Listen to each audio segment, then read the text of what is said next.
విడు మొరటోడు అని వాళ్ళు వీళ్ళు ఎన్నెన్ని అన్న పసి పిల్లవాడు నవాడు.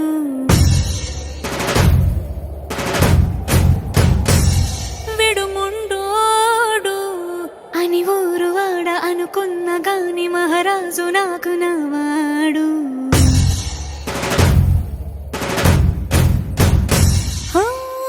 మాట పెడుసైనా మనసులో వెన్న రాయిలా ఉన్నవాడిలోన దేవుడెవరికి తెలుసును.